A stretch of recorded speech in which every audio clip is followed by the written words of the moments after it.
Forgive me if I may need to interrupt you at some point because I can't see you, but you can see me, right? Yeah, you did very well. Very good. Okay, so welcome everybody, the participants that have joined us for the second panel. This morning we heard a wide range of academic arguments about the pillar, how it could be implemented, what's happened to it now. What we want to do in this panel is to dig a little bit deeper into the positions of the employers, of the trade unions, and some of the Commission's intentions about the pillar and where the program should go from here. I must ask, Katja, I don't see you anymore, so I kind of have the fear that you're out. Are you still there? Ah, you're there. Okay, very good. So let me introduce myself. My name is Aline Hofman. I work at the European Trade Union Institute, where I'm head of the unit on the Europeanization of industrial relations. And it's my pleasure to moderate this panel today. Again, a tripartite panel with representatives of employers, trade unions, and the Commission itself. So let me start by introducing the speakers. We have Katja Berti, whom we can hear but not see. Katja is head of the unit Employment and Social Aspects of the European Semester, and she's held a range of responsibilities in that area since 2018. Before that, she worked on social protection, social inclusion, fiscal sustainability, and the macroeconomy of the Euro area. And she's an economist, and I'm sure that will also inform many of her contributions today. Then we have from the employer side, Rebecca Smith. Becky is Deputy Director in the Social Affairs Department of Business Europe. She manages the following policy areas: sustainability, CSR, so corporate social reporting, and diversity, industrial relations, labor law, working conditions, and the social and employment aspects of digitalization. So that's the angle that Rebecca Smith comes to this from. And we have Lina Kahl from the ETUC, the European Trade Union Confederation, where she has been Confederal Secretary since 2015.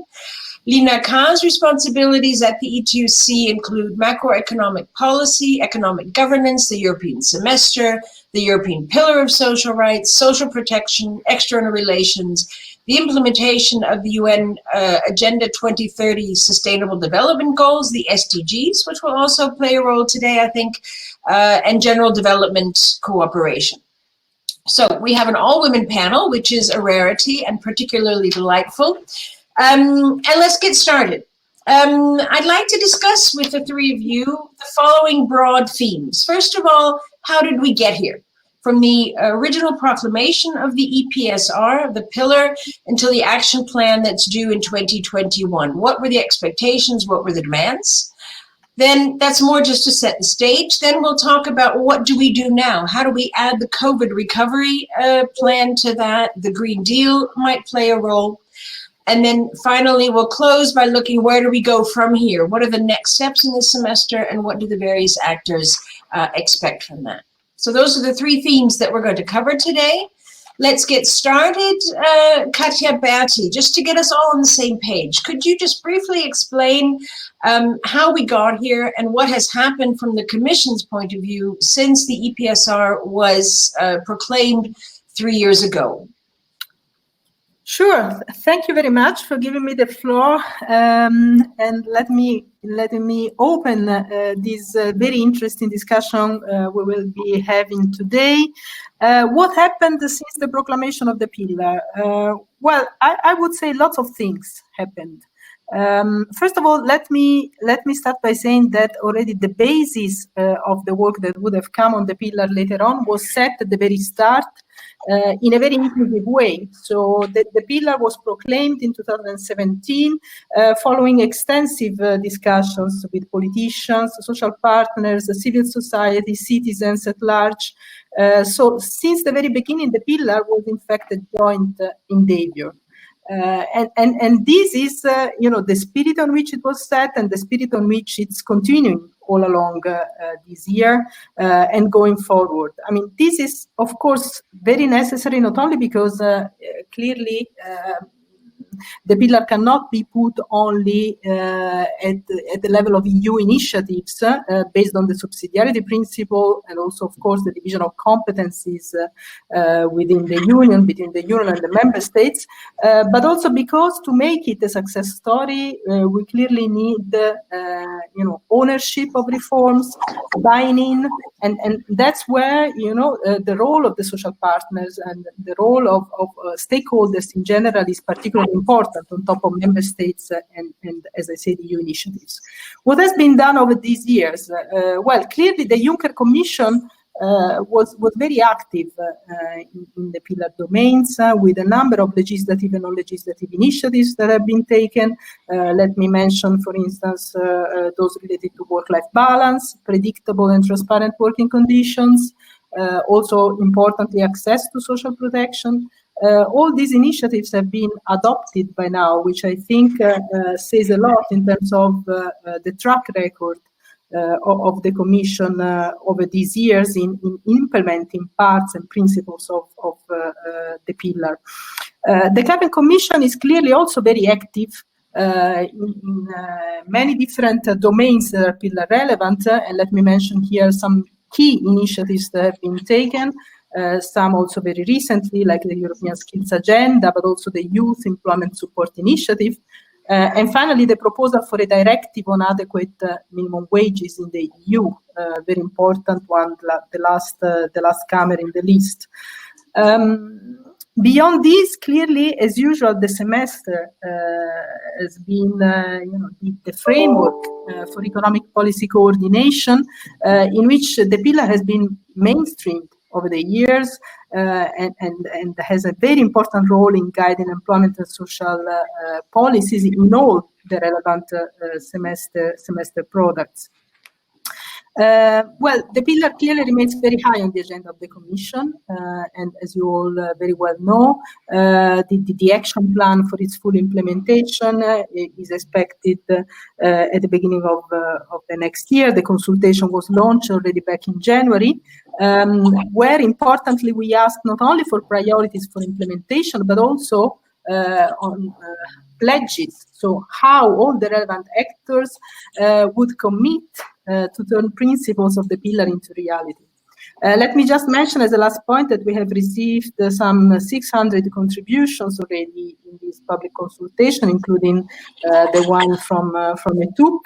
And just I would like to recall the social partners had also the opportunity to voice their views on this in the dedicated hearing that was held back in June. Okay. Thank you very much. That helps to put us on the page and to set out the milestones where we are and what's currently ongoing. So as you mentioned, there's a public consultation that will be closing at the end of this month. So most of the answers should be in. But before we look into where we are now and how COVID may or may not have changed those challenges, I'd like to hear from the employers. Becky, how has Business Europe seen the pillar until now? Do you have the buy-in, the ownership that Katja Berti mentioned? Well, thank you very much, Aline, and thank you for asking for our views on this. I think, I mean, from the beginning, we have always highlighted quite a lot of concerns when it comes to the pillar, and I mean that's not a surprise to the others on the call here, I'm sure.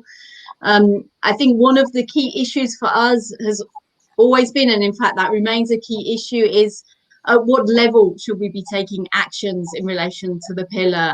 Of course, you know, when it comes to social policy, it's very clear in the treaty that the EU's actions are there to support and complement what member states do. We're talking about minimum standards. And for us, one of the key points and key concerns of our members when the pillar was first being discussed was, you know, to what extent will this respect that division of competencies between EU national level and also the competencies and the autonomy of the social partners? That's still a concern for us. Of course, we need to see what comes out of this action plan now, but it remains a bit of a concern for us as it has done throughout the process. Then I think another important issue for us throughout the discussion is what kind of expectations will the pillar create? Expectations of the employers, trade unions, workers, citizens in general, because it was very much a communications exercise, I think, to kind of sell the social dimension of Europe, if I can put it like that.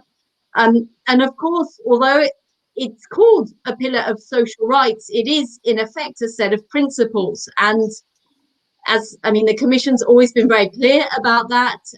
It doesn't create rights in itself. They can only come with further measures that stem from the pillar, if you like. And I think, the wording is important here, but calling it a pillar of social rights, I think, has created quite a lot of expectations about what it can actually achieve. And that comes back to what I was saying about the level of competencies. We shouldn't create the impression that the EU can regulate on everything in the social area, because it does have a very clear set of areas where it can take initiatives and others where it can't, basically, because it's down to the member states.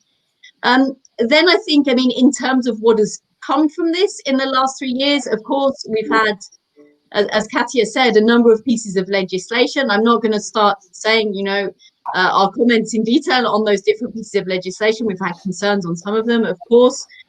Of course, they could have come without the pillar as well, but it clearly has added a sort of justification for certain initiatives by the Commission, like a sort of social roadmap, if you like, which is a bit where our concern was from the beginning, actually. So that's been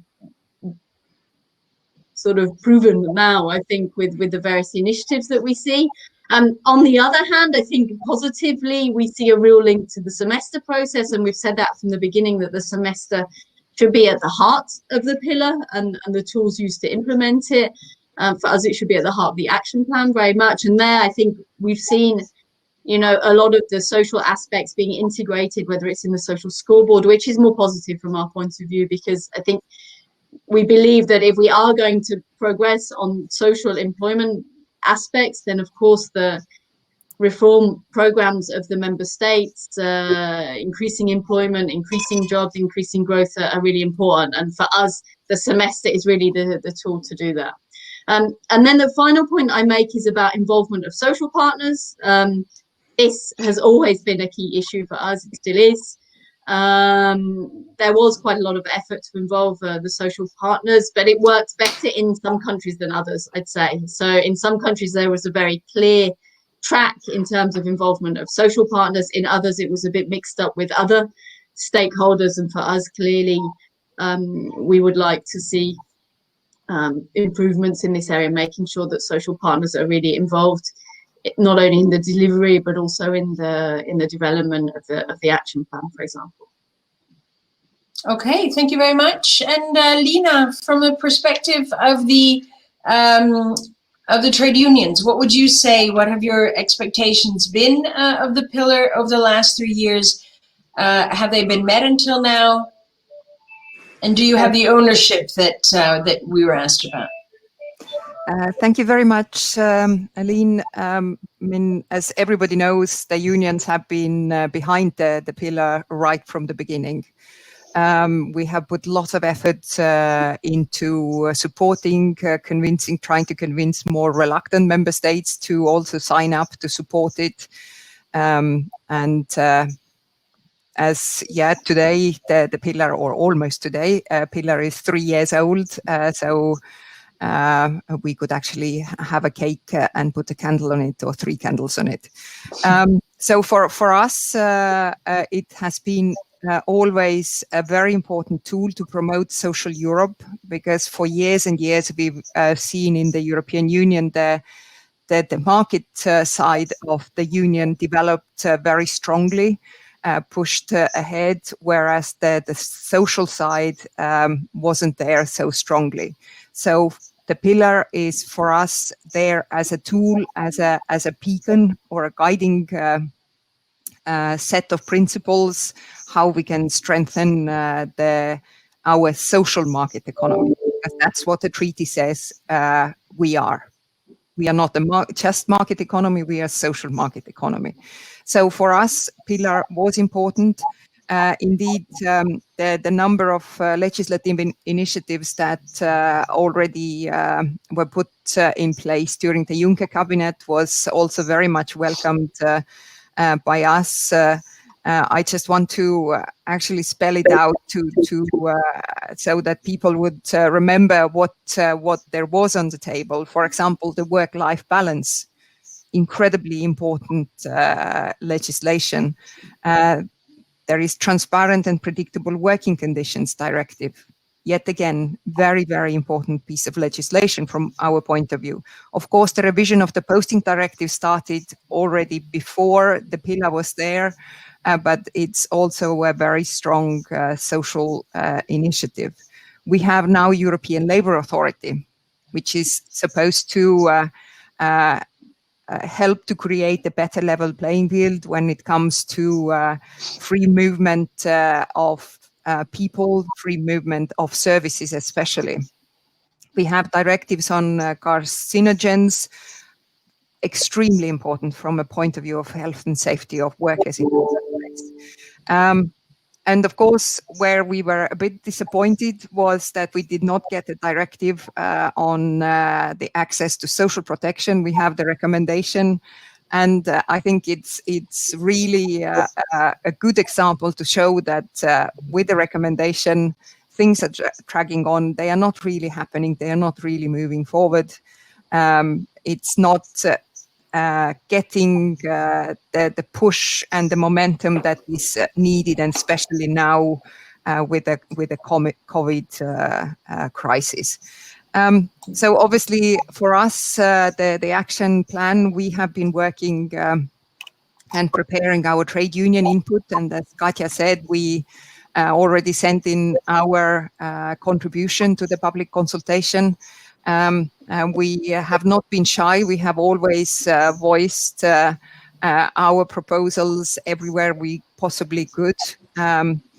Clearly, indeed, the semester is supposed to be there and for implementing the European Pillar of Social Rights. However, we all know, and I think we will come back to this issue later on during our debate, that the semester 2021 is a very different semester. So I actually have a question to Katja, sort of, what is the role of the pillar now in the current semester, in the crisis semester? Because we know that the ASGS, or the Annual Sustainable Growth Strategy 2021 that was published in September concentrates on the crisis management. And we don't see the pillar there. When we look at the accompanying legislations and regulations for the Recovery and Resilience Plan, for example, we see that the pillar is not there. European Parliament has put forward amendments to include the pillar, to include the UN 2030 Agenda Sustainable Development Goals, but these elements were not there originally. So this part, as we see in the current semester, in the crisis semester, the social seems to be taking yet again a back seat. I mean, I may be wrong, maybe I'm missing something, but I really want to see that the pillar is there underpinning the actions that the member states will be requested to take to combat the crisis, the current crisis that we have.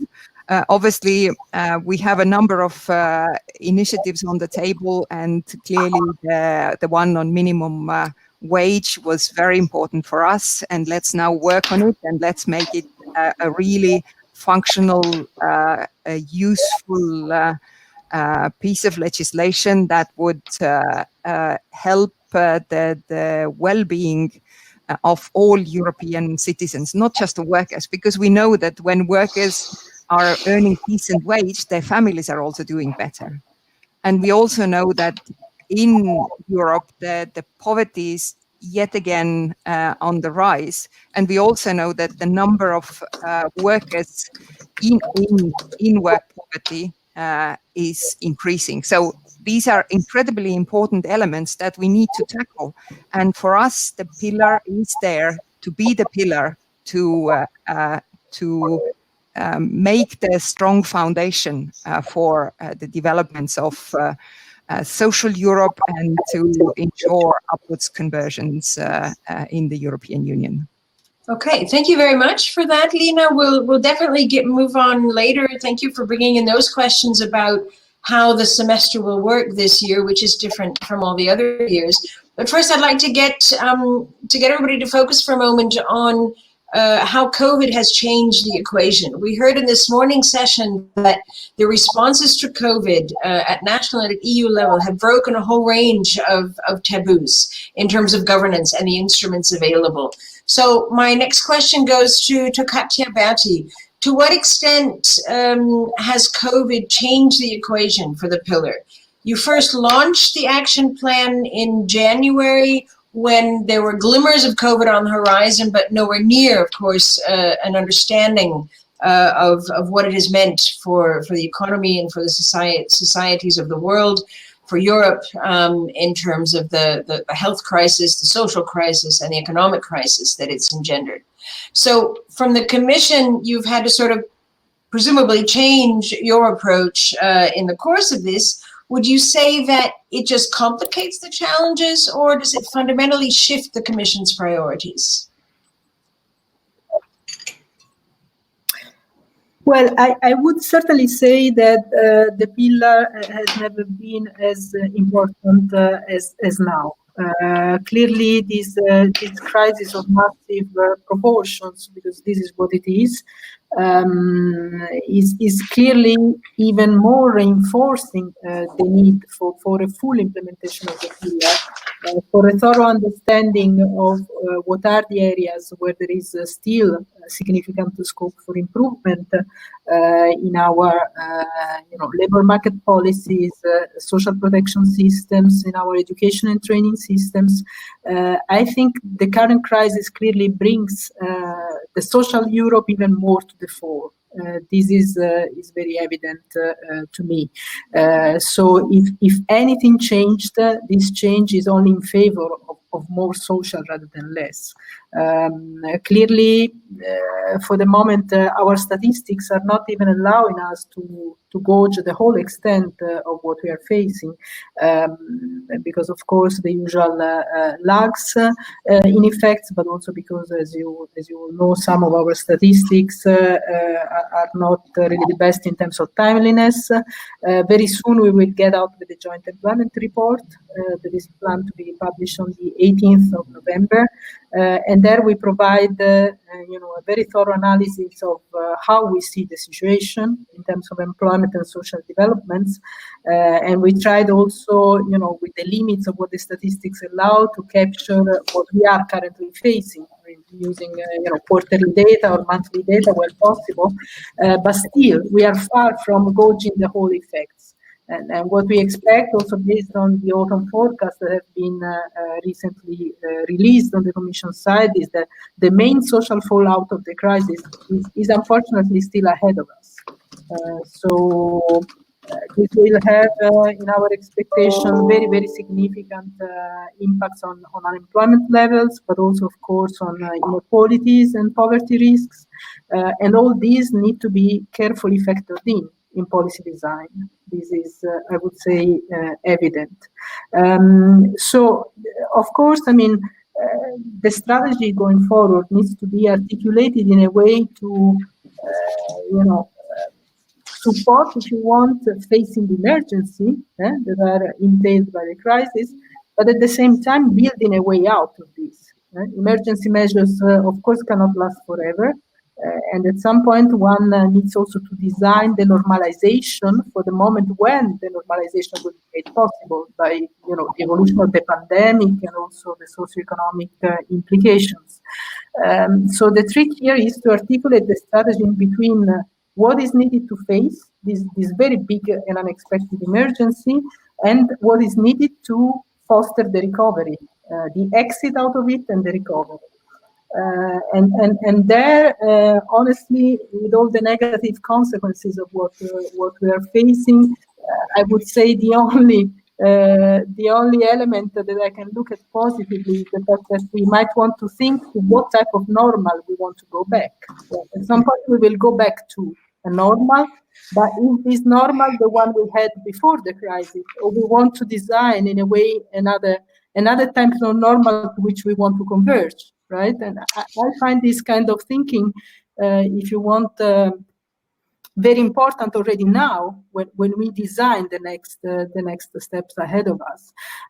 And in this sense, I mean, I see the role of the social pillar indeed as the compass, as we usually say, to guide the design of this strategy and to guide also the way we face, if you want, the structural changes that will define also this new normal. How we factor in, the transformation towards a green economy. How we factor in the digitalization that has been hugely accelerated by the current crisis. And all these structural phenomena by itself, they have socioeconomic consequences that we need to manage. So, and these come on top and together with the crisis, the health crisis and its specific socioeconomic consequences. So just to conclude, I would say, I mean, for me, it's evident that the pillar is key in all this, in guiding the design of our policy action. And that, of course, needs to be factored in both dimensions. I mean, the design of the emergency measures, as well as the recovery, and the way we face the structural changes ahead. Okay, thank you very much. Before I move on to dig a little bit deeper into how all these things will come together, I just wanted to tell the participants that you do have the opportunity to pose questions, which we'll then collect and pose to the speakers.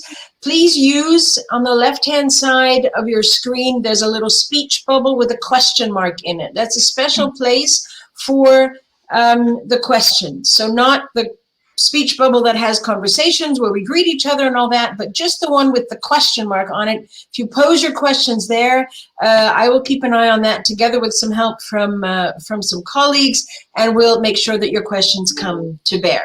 So back to our discussion, to Becky. Katia Berti has highlighted a number of ways in which certainly the situation is very complicated through not only COVID, but a number of other issues that have hit us. Would you have anything to add to the list of things that Katia Berti mentioned before we dig into how? Yeah, I mean, clearly we're in a completely different situation now. And I suppose what's important for us is that we don't take this as business as usual. So if we compare to when the pillar was proclaimed in 2017, and even when the action plan was announced in January of this year, the situation is so different. It would not make sense from our point of view to just carry on as planned. So, I mean, we have the recovery and resilience package. We very much support that, but we need to make sure that the money is going in the right direction, basically, from that investment plan. And that means that in the pillars action plan, we need to have the right kind of policies and actions in there, because from our point of view, of course, it doesn't make sense to provide for these kind of recovery packages on the one hand, and then if the pillar actually leads to measures which will hamper employment growth or job creation or hiring by employers, then it's like we're giving with one hand and taking with the other, if I can put it like that. So it needs to be very well aligned. And we also need to be careful. I think we have a very specific issue when it comes to the recovery and resilience package, that not only that the resources go to the right projects, but also that we avoid a sort of windfall effects where you basically support projects that can't be run in the long term, and that of course comes from the strategies and the policies that are surrounding that. So I think those are our main points at the moment. I mean, of course we're talking about the pillar here, but the same could be said for the Green Deal as well. We need to make sure that everything is going in the same direction, that we're not taking measures in one hand that are then hampered by measures in another area. So it's about looking at the Green Deal, the social aspects, all of these aspects, the economic aspects together. And I mean, okay, I don't know if we'll come next on to, you know, what we would like to see there, but I think a key issue for us is coming back to the social partner involvement. I mean, we've been asking as Business Europe for a long time now, and unfortunately we've not had a positive reply to that yet, but we hold out hope to have some kind of tripartite discussion on all these issues. So involving national governments, involving not just the European level trade unions, but their national members, not only European level employers, but also our members, so that we can actually be involved in putting together the action plan on the pillar. And I think that's, I mean, we've seen during the COVID situation, it's true, it's like you said at the beginning, it's amazing how quickly things can be done when there's a crisis. And we realize that, you know, often it takes a long time to get things done. And here it's been clear that things can go more quickly. And I think we need to build on that and build on, you know, the very good examples in a lot of countries where either social partners have been involved in the measures taken by governments, or where social partners have taken measures themselves. I'm thinking here in particular of all the short-term working schemes where social partners have devised these basically to the benefit of both the workers and the employers. Okay, thank you. Before we dig into how this is all supposed to happen and get Katja Berti to explain again for the whole audience how all these measures are meant to fit together, I just want to ask Lina Ka, on behalf of the trade unions, did anything change in your contribution to the public consultation from the version that you prepared before the COVID pandemic and afterwards? Did anything change? I mean, obviously, we started preparing our response already last year in December. Our executive committee approved our actions that we were going to put forward. Very clearly, now, before we submitted our contribution, we went through what we were asking for with a critical eye, and especially bearing in mind the crisis. In some ways, the crisis has helped to us to strengthen some of our arguments for better social protection, for example, better regulation on when it comes to non-standard workers, better access to various measures for self-employed people, for example, just to mention the few.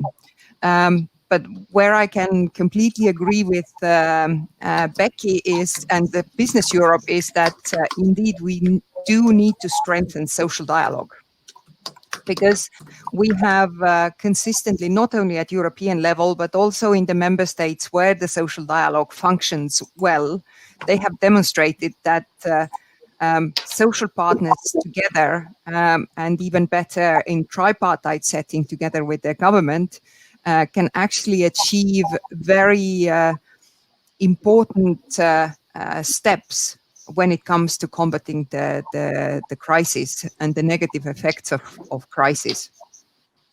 Where I can also agree completely with Becky and Business Europe is that it is really time now to make it an obligation on national governments to really involve the social partners when it comes not only on the now dealing with the emergency and the national recovery and resilience plans, but more broadly in the semester, the whole semester process.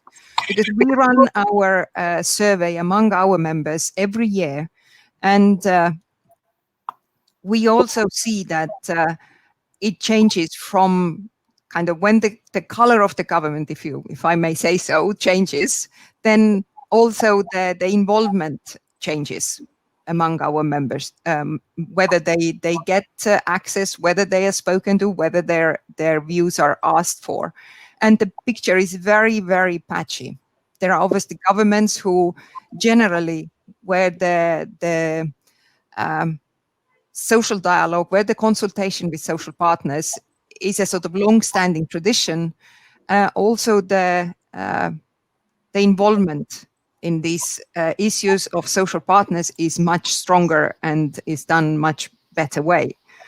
On the other hand, as I said, because there are lots of member states who don't want to talk to their social partners at all,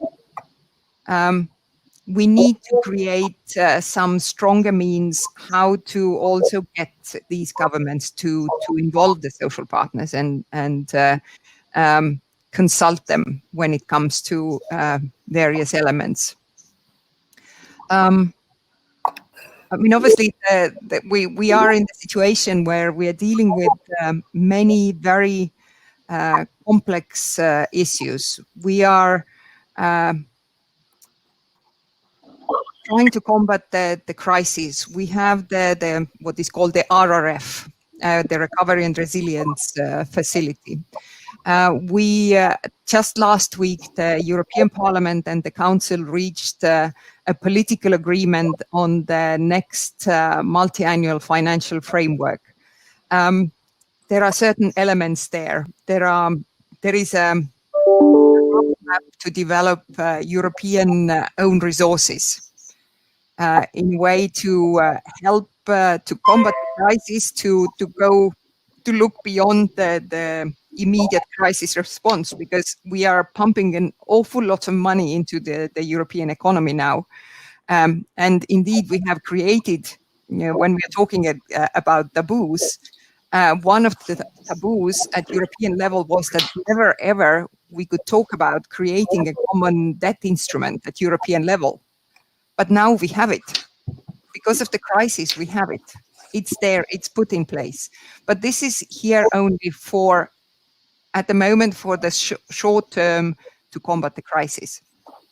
But indeed, we need to go beyond. We need to look what happens after the crisis. When we are talking about what kind of normal we want after the crisis, for us, it is absolutely sure we do not want to go where we were before. No back to business as usual. This, I think, is gone. If you read sort of all sorts of world famous economists, they all say that the whole macroeconomic approach to our economies needs to be changed. The whole approach, how we measure the well-being of people and of society needs to change. That GDP on its own is not the measure that reflects really what we want to measure. So what the question is, sort of, what else, what elements do we need to include to really understand what this new normal that we want to create should be? So there are lots of questions, and I think we really need to take this opportunity to develop this new normal. But we also know that there is going to be lots of disagreements what this new normal should look like. Okay, thank you very, very much for formulating those expectations. Katja, Bertie, I think as moderator, it's also my task to make sure that everybody, even those that aren't directly in the Brussels bubble, know exactly what all these instruments are and what we're talking about and how they fit together. So I gather that because of the disruption of the COVID crisis, the normal semester process as we have it is not going to happen this year as it did in previous years. So in September, the Commission launched this year's European semester cycle with the publication of the Annual Sustainable Growth Strategy. That's the ASGS.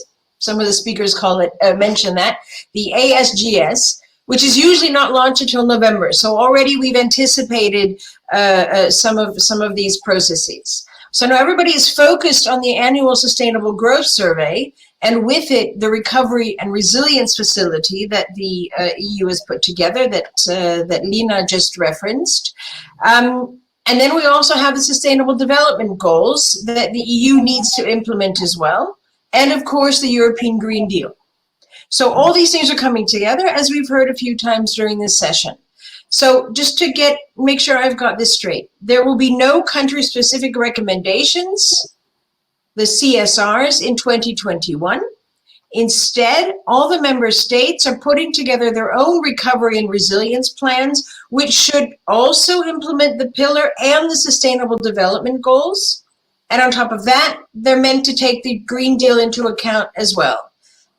Katja, Berti, can you confirm that that's the correct understanding? And if so, to explain the thinking behind this change and to take a question that we've heard several times today and also in the Q&A section on this platform, how does the pillar actually fit into this whole thing? Yeah, sure. Thank you very much for the very interesting question. I understand that there are lots of complexities in this year's cycle. I mean, it's a very special year in many respects, and indeed, I would say that this crisis has generated really some tectonic shifts also in governance. That's the way I would define it. I mean, it would have been impossible to think otherwise, because as I mentioned already before, what we are facing is something, of kind of historical proportions. I mean, even if you compare, I mean, the depth of the crisis we are facing now with what we faced in the economic and financial crisis that started in 2008-9, you can get some very telling charts. I mean, that show really the magnitude of the difference between the two. Of course, I mean, part of the strong impact in terms of fall of GDP is also due to the fact that we had to take these confinement measures, and in fact, our economies came to a halt for certain months, and they are coming again to a partial stop. I mean, in some member states with this second wave, but I mean, still. What we are facing is something very exceptional, I would say. And of course, the changes in governance fully reflect this. I mean, as Lina mentioned, we are facing kind of historical moments also in terms of new institutional settings with the Recovery and Resilience Facility and Next Generation EU that allows the Commission to go to the financial markets and tap the markets to get funding that is channeled through the EU budget. I mean, these are big things happening, right? Of course, for the moment, this is a temporary instrument, but still, I mean, it's a very important step in the direction of something that could maybe be an embryo of something else going forward. And I believe this is something that can be considered a bit as a step forward also in terms of European integration. Certainly a very strong sign of solidarity between member states in a moment where solidarity is a must to be able to face this massive crisis. So clearly a very exceptional year, big novelties, and the semester could not remain a semester as usual in this type of context. First and foremost, because this new animal in the zoo, if you want, I mean, the Recovery and Resilience Facility needed a lot of efforts on the Commission side and institutionally also to trigger the launch of the facility. I mean, as you know, now we are still in a moment where the co-legislators are working to define what will be the final regulation that will, determine the functioning of the facility. But still, the Commission is extremely active already, up and running in making the whole architecture starting its course, even in the uncertainty, of course, of what will be the final details on the definition of the new instrument. But in this context, indeed, the semester had to be adjusted by deciding not to publish exceptionally this year the country reports that are, as usual, as you know, the vehicle for the analysis on economic, employment and social issues, financial issues on the Commission side that then drive the country-specific recommendations. The decision was made, of course, because full attention and full focus was needed to identify rather, the reform and investment priorities that would drive the new facilities, being involved in regular exchanges and structured dialogues with the member states around all these. while at the same time, of course, the Commission services are also involved in the negotiations of the new facility. So the country reports, I mean, that would come out in February were found not really useful in this type of cycle, also for the timing when this would come out. As you know, the Commission proposal has asked member states to submit their national recovery and resilience plans, which are kind of multi-annual reform and investment agendas proposed to the Commission to tap the funding under the RRF, together with the national reform programs that would come by end April. So clearly, the country reports produced in February would have lost, I mean, their appeal in this specific context, where exchanges would still be going on with the member states to try and reach, a common understanding of what are the reform and investment challenges in member states. But that doesn't mean that the Commission will not run its own assessment of the challenges faced by member states. This will simply happen later in the context of analytical documents that the Commission will produce on assessing the plans received by the member states by end April. So the CSRs also, the decision was made to suspend. You are perfectly right on those. On that point too, to suspend all those that are non-fiscal. The fiscal CSRs, as I'm sure you know very well, I mean, they are a legal requirement under the Stability and Growth Pact, so they will continue in this year too. But all the non-fiscal CSRs are dropped for the simple reason that this forward-looking dimension is already captured in a way by the plans that the member states will put forward on what they want to do in terms of reforms and investments, and then the Commission assessment of those plans. So also in this sense, I mean, there was the need for adjustment was factored in the new cycle. That doesn't mean that we will not go back to CSRs at some point in time. I mean, at some point after this year of launch of the new facility, we will have to redesign also going back to the semester. Eventually, of course, some of the changes that have been introduced might also inspire, the innovations that might be introduced in the standard semester process to make it more efficient and effective going forward. So what I want to say is that eventually next year, or to be seen precisely when, we will go back to the semester as we knew it, but it might be a slightly different semester from the one we had before this cycle, hopefully improved, I mean, in terms, as I said, of effectiveness and efficiency. Let's recall one important point that, the RRF attaches a lot of important funding in fact, to reform and investment priorities that are linked also to the economic and employment governance in the semester. So this is in itself already a very important innovation, right? We have been saying for ages that we would have been happy to see a stronger degree of implementation of the country-specific recommendations in the context of the semester. And of course, we have been, over the years, strengthening more and more the link between EU funding and reforms put forward in the semester context. I mean, the RRF comes against this background as well. I mean, with a significant pot of money that is, of course, supposed to support reform and investment priorities, including those that are put forward in the CSRs of previous years.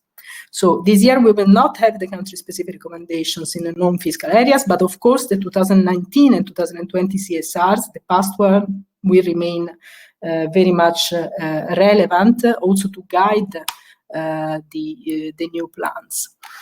How this all comes together. So, getting to your second question, the first one was about the changes in the semester. The second one was more about the complexity in this very special year and how the European Green Deal comes together with the RRF and the SDGs and the pillar and everything. Well, as I said, I understand that there are lots of complexities and lots of new elements into this landscape. But these elements all serve a purpose by itself, and they all are meant to come nicely together in the design of a strategy that tackles, first of all, both the short and the medium term, as well as the long term. A strategy that allows us, to face the emergency, as I mentioned already, but also set the ground for the recovery and eventually for facing longer-term structural changes. A strategy that allows us, in a coherent way to take into account all the different objectives that are both of macroeconomic nature, but also environmental sustainability dimension and also the social dimension. Exactly in line with what I said before of being able to design the new normal we want to converge to. And in this light, I very much see, for instance, also the role of the European Green Deal. I mean, the Commission, if you want, have made kind of a brave move forward in this respect that eventually has not been embraced by all advanced economies on our planet, right? And defined the new normal as one where environmental sustainability concerns matter. And that's where the European Green Deal comes in determining, where we want to be in the longer term perspective, what kind of economic model we want. Then, of course, how do we want to converge to this? And here is where also the European Pillar of Social Rights, right, and the idea of a growth model that is both sustainable and inclusive comes in. Here is where, for instance, the Just Transition Fund comes in. All this discussion on how to factor in the social dimension in the transitions that are both the green transition but also the digital transition. So there are no inconsistencies here. I mean, there is the need to find the right way to make all these different elements and objectives talk to each other, which is, as usual, in my view, the secret of good economic policy making, right?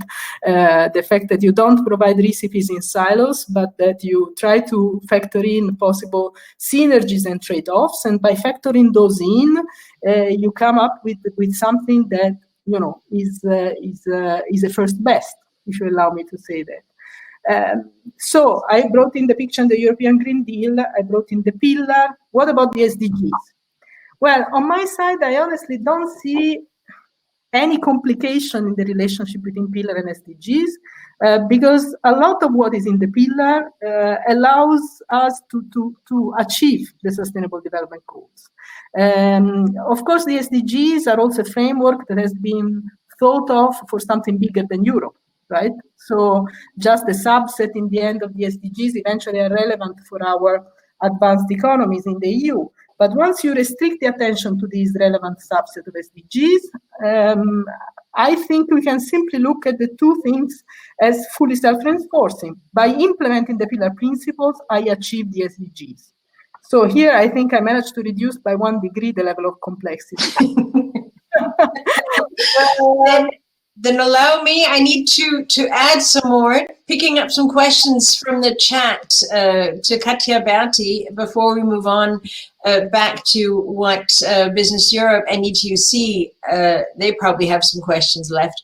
From the chat, I have 2 more to add to your mixture, Katja Berti. The one question is, what is the role of the ESF Plus, so the European Social Fund Plus, in the implementation of the pillar? And another person asks, what is the role of the JTF, the Just Transition Fund? Can you add that to your mix as well, please? Yeah, of course. I mean, honestly, over the years, starting already from 2 semester cycles ago, the Commission has made this important move of strengthening the link between EU funding and the semester process, right? So, and this was exactly meant to, achieve the goal of putting the money where we think that the challenges are, right? Not having 2 processes that are, of course, linked, but not fully, considering each other at any step all along the governance, but 2 processes that are fully integrated. So that the identification of the challenges and the directing of the EU funding are practically the same thing. And this, has already started in the 2017 semester cycle. I mean, it's already 2 cycles ago, with a stronger link exactly with ESF and ERDF, ESF Plus going forward, and the semester governance. So the link is extremely important. Of course, ESF, and in perspective, ESF Plus is the instrument to provide funding to employment, social, and skills policies, very much in line with the European Pillar of Social Rights. Now, if you want, in this sense, to the contrary, we have more opportunities, but also one degree more of complexity, that is with the RRF that comes into the picture, where we need to make sure that all these different financial tools talk to each other. So having more money and more funding for social priorities needs to help us to achieve them. But to be able to do so, of course, we need to avoid overlaps, and to make sure that the money that is put in one and the other complements each other in an intelligent and coherent way through the definition of appropriate projects and programs, right? So here, I think the Commission is always making the point very strongly that we need a lot of coordination among ourselves in the services, but also first and foremost on the Member States side, right? So that the authorities that design programs under ESF, ESF Plus, also are very well coordinated with those that work on the RRPs. And all together, we make the most out of all this funding.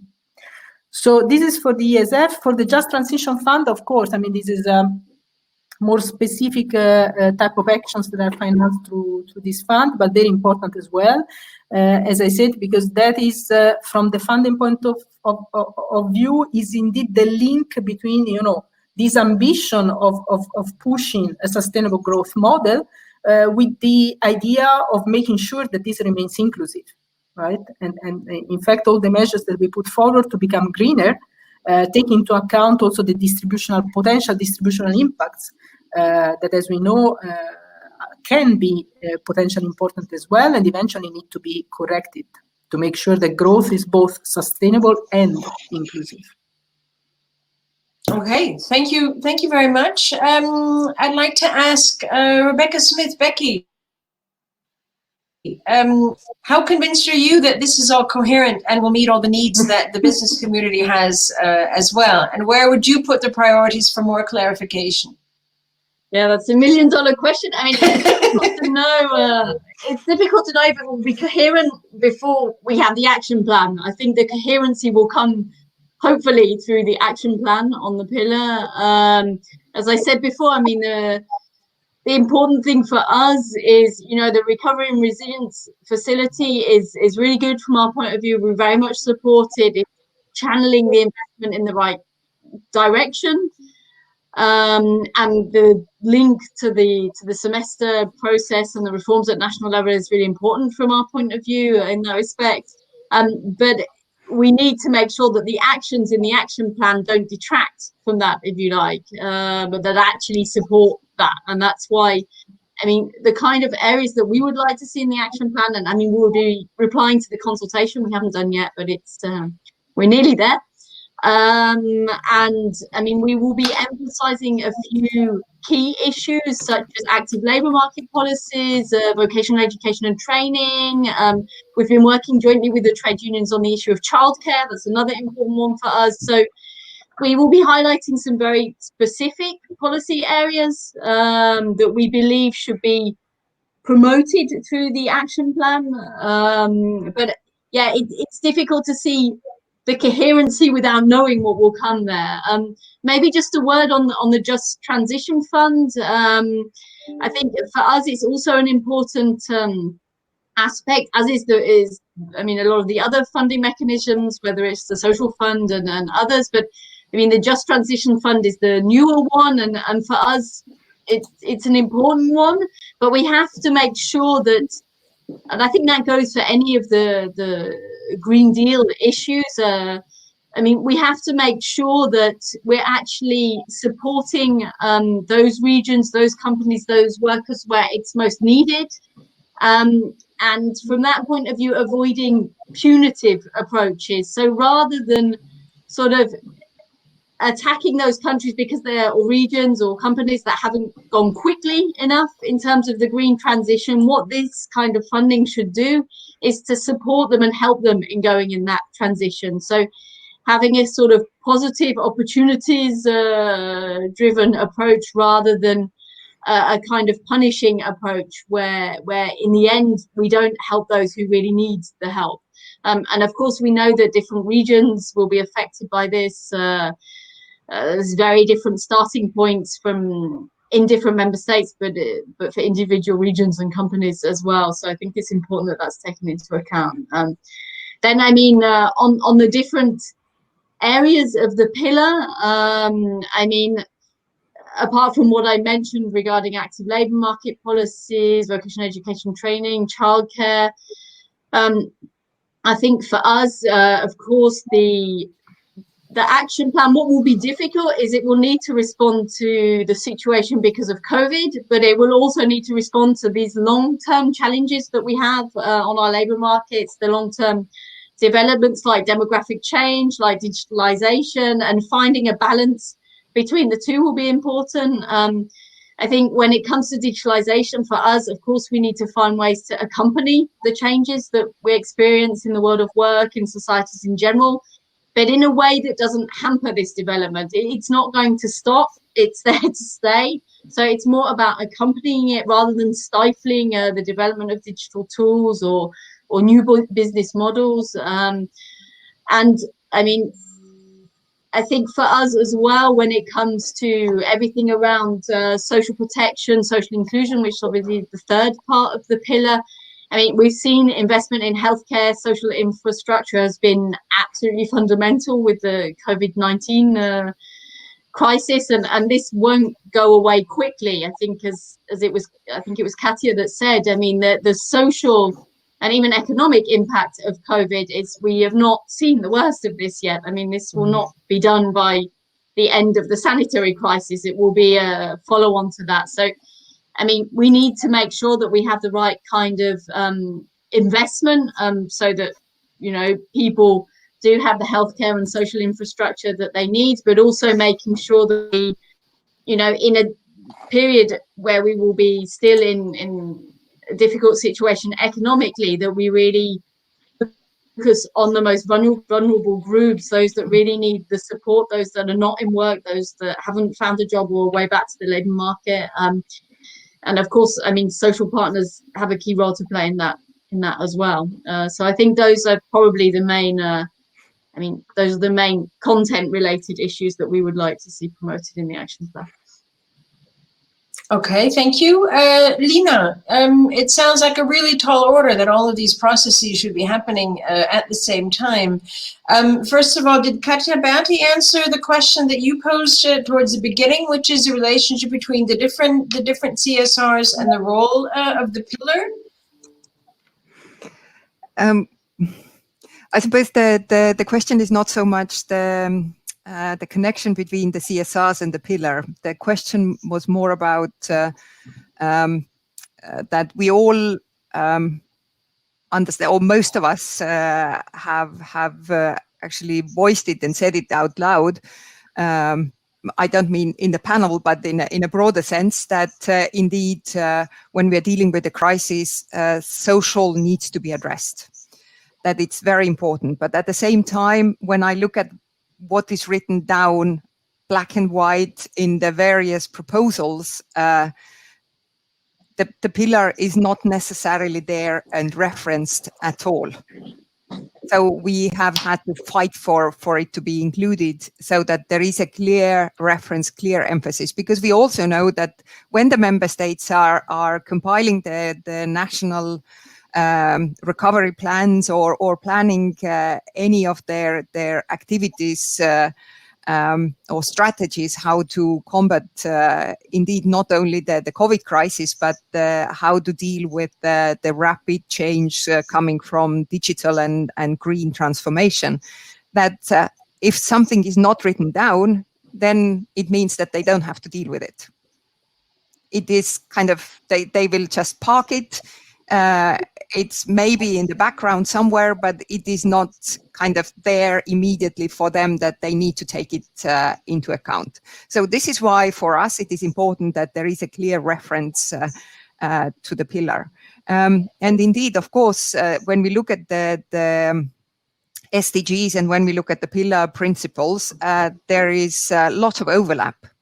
And very clearly, indeed, SDGs are for the world, they are global. And I think it's a very good approach that the European Union has taken and has set more ambitious targets for the European Union. Because clearly, we have to also bear in mind where we start from, what our starting blocks are.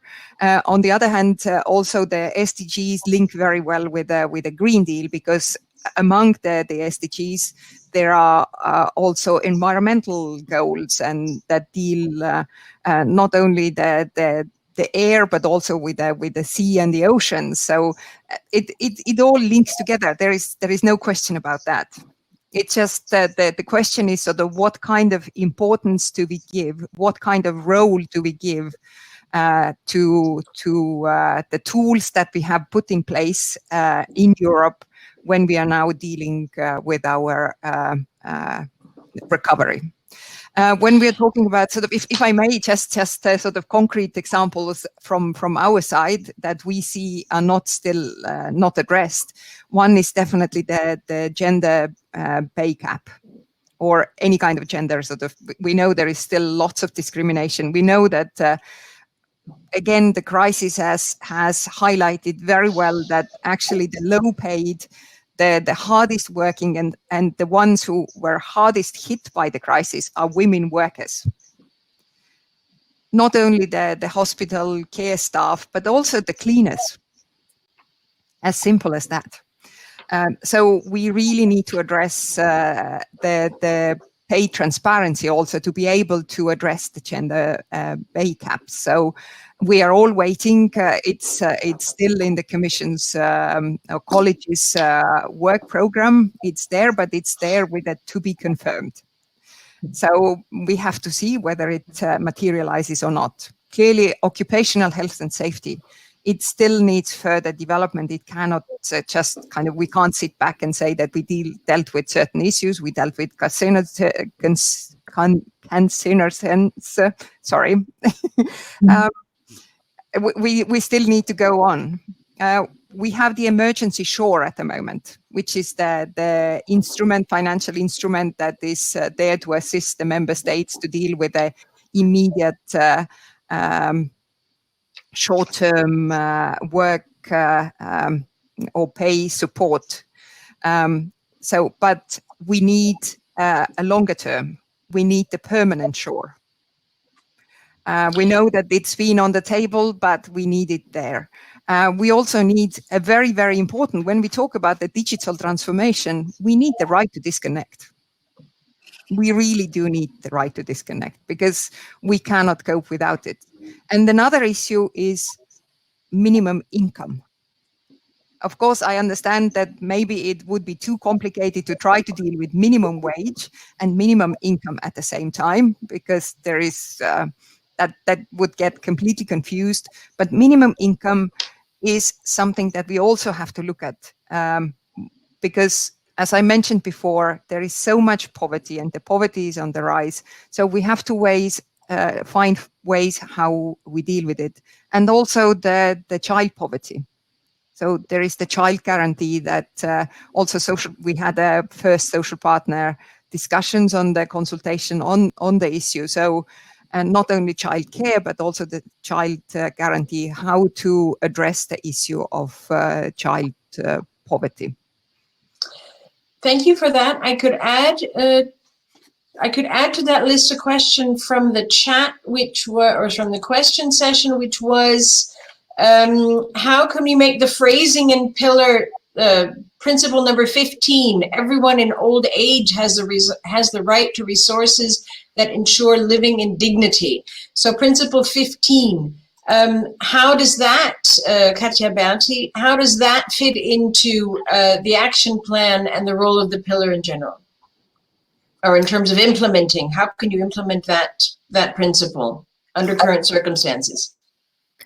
Well, under current circumstances, there are indeed lots of challenges for everyone. I would say not just older workers, but also I would take the two extremes, also the youth. I mean, evidently, in the action plan, of course, for the moment, I mean, I cannot enter into the precise initiatives that will be put forward there because we are still on, gathering and reflecting mode in a way.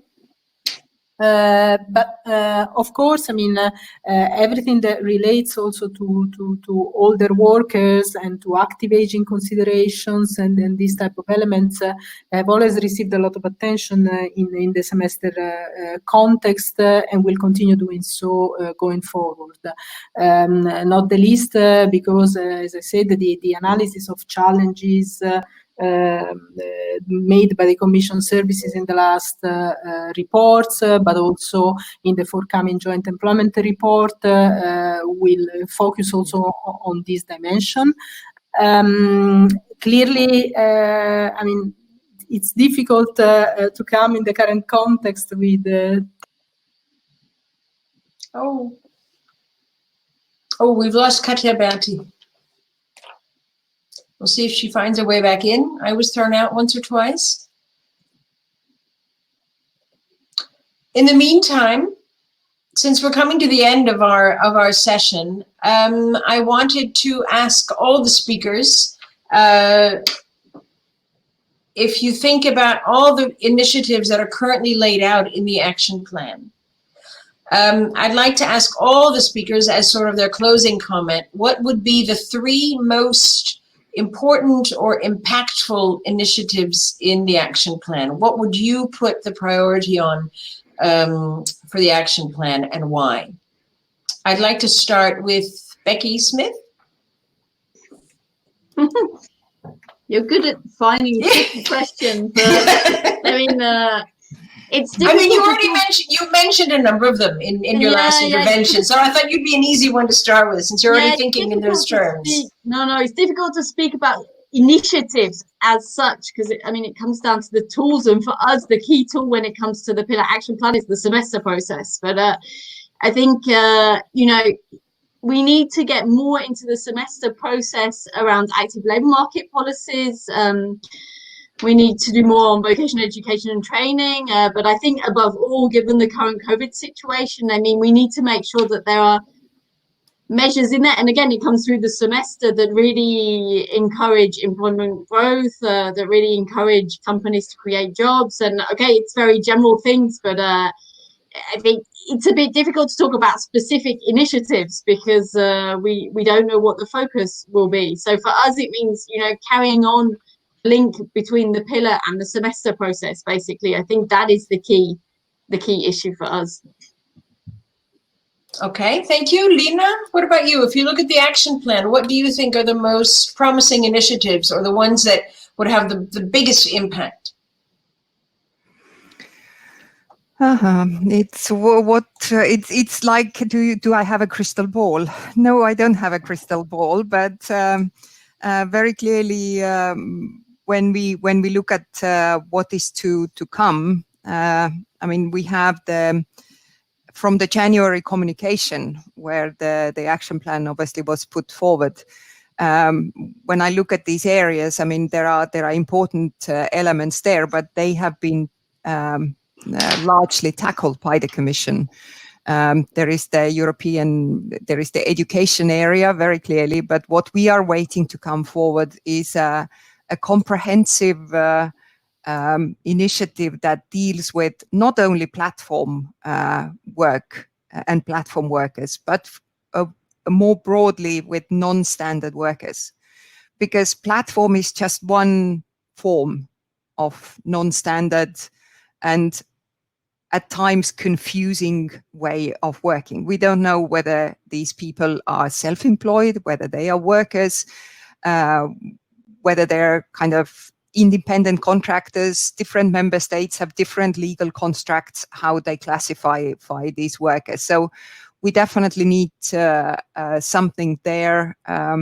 We know that the work is ongoing in the background, and it should come. I mean, obviously, we are looking to get minimum income. Of course, there is another set of very complex issues, starting with a very fundamental one, which legal basis.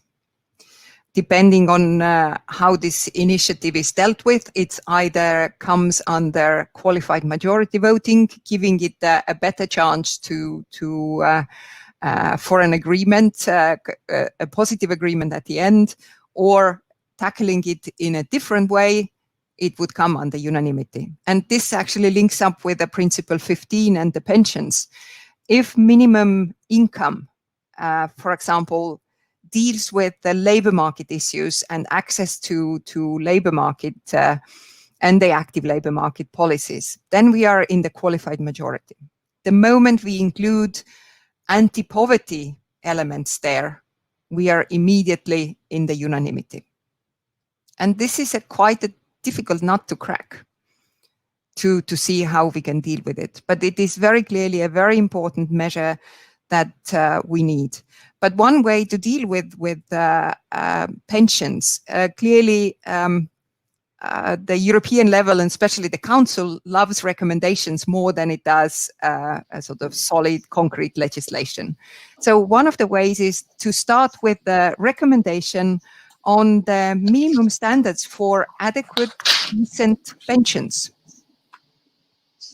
This is one way to at least start discussing and talking about this problem, because we know that we have plenty of pensioners, really poor, extremely poor pensioners in Europe. And we need to deal with this. And it would also indeed go towards implementing the Pillar 15. I mean, there are so many. I wouldn't like to put the third one on the table because it would be a really difficult to choose from. But indeed, sort of whatever happens, whatever way the action plan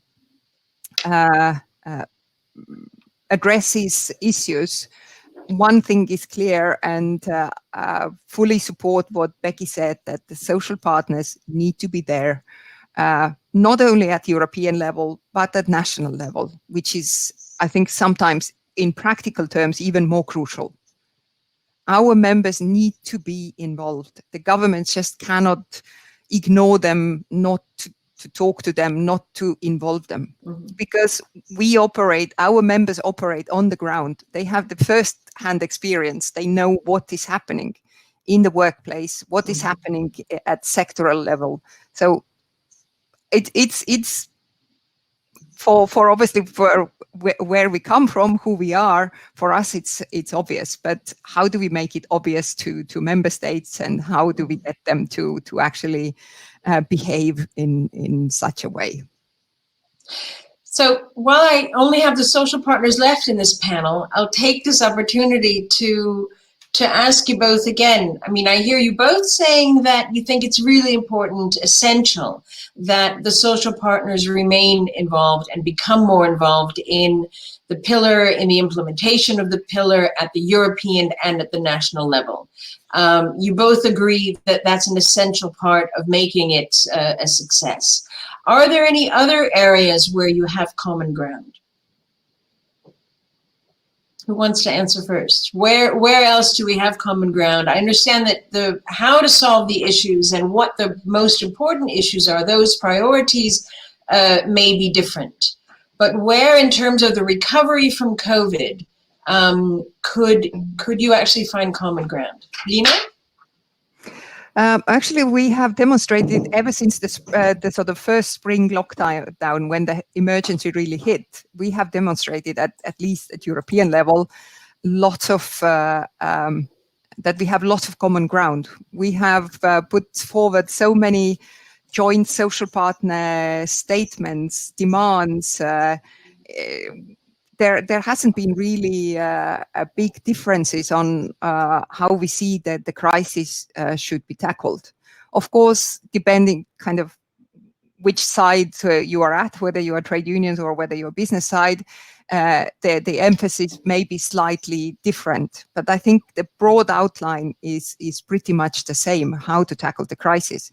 I mean, we have been fighting for the kind of refinancing of the the fund that the Commission proposed for dealing with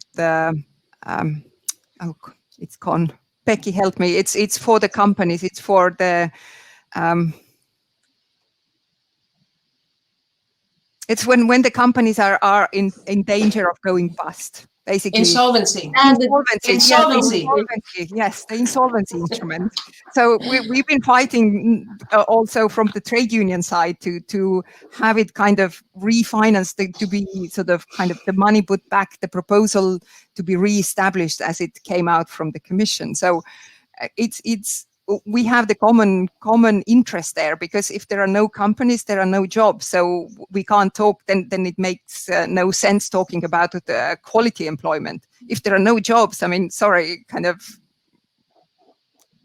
then it makes no sense talking about quality or just jobs. So these are important places. I mean, very clear, Becky mentioned the childcare. I mean, it is clear if there is no proper childcare, sorry, we can't move forward. Women can't participate in the labor market. So it's common ground is there. And I'm sure also supporting a strong, well-functioning public services that facilitate all the different elements that relate to the labor market, where the state needs to be active in order for the people to get whether necessary healthcare, whether necessary training, education, or any of these, or active labor market policies, any of these elements. I think we don't have big disagreements there. It's more that we are on the same page. Yeah, Lena's done the job for me. Yeah? Yeah. I mean, this crisis has really shown that social partners can work together. I mean, the short-term work schemes, I mentioned them before, but I would mention them again. I mean, there have been some really good examples of companies and trade unions working together, like you say, where there's been real solidarity, making sure that, you know, to avoid the company going bust, you know, there's been an acknowledgement that on the workers' side to move to short-term work schemes. And I mean, we know this works well. We've seen it in other times of crisis, but of course it's been much more widespread with this crisis because the impact's been so big. But yeah, I mean, Lena mentioned all the other issues, education and training, childcare. I mean, we just have our agreement now on digitalization as well. So, I mean, there are some tricky issues that we don't necessarily agree on, but there are a lot of areas where, you know, we work very well together. And I think that's, you know, of course, when it comes to what we would like to see in the action plan on the pillar, there will be differences there. I have absolutely no doubt, but there will hopefully also be areas where we see common ground. I mean, from our point of view, we've made a very specific proposal to the Commission in terms of social partner involvement, and that is to have a specific sort of dedicated tripartite meeting before the event that will be linked to the social pillar in Porto. So to have this really before the final draft of the action plan is available, so that we can actually discuss a lot of these issues, not only between social partners, but also with governments. And I mean, we keep pushing that. It's something that we have been saying for some time. And hopefully at some point that will be supported. Okay, well, thank you very, very much. Also for ending on a very nice note. As you both pointed out, there are a lot of differences in the priorities, but a number of common themes and common concerns, I think, that we share across the continent, across the world, indeed, as we come out of this, hopefully out of this crisis and back to a new normal, an old normal, whatever it may be. I'm very glad to say that Katja Berti was able to rejoin us. She was able to listen in, but didn't have a microphone or a camera, but she's here talking to us in the chat. So thank you very, very much. I'd like to thank the three of you for a very lively, a very good, spontaneous discussion that I hope will have helped to shed light on some of the, let's say, the politics behind the different policy instruments and the goals that are pursued by the Commission, by the employers groups, and by the trade unions in making this pillar live up to its pretty grand promise. So thank you very, very much to Lina Khan, to Rebecca Smith, and to Katja Berti for your time and excellent contributions. We now have a break. The conference continues at 2:15 with another panel, also more academic panel on the European pillar and the way forward. I'd like to think that with the comments and discussions that I've had today with Rebecca Smith from the employers group from Business Europe, with Lina Khan and with Katja Berti, I think we've really helped to set the stage for that. So for me and on the part of the nearly 90 participants that we have, thank you very, very much, ladies, for your excellent contribution to this panel. It was very, very nice. Thank you.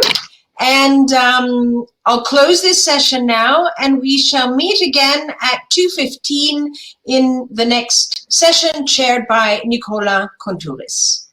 Thank you very, very much, everyone. It's been a pleasure. Thank you. Thank you. Bye. It was Bye.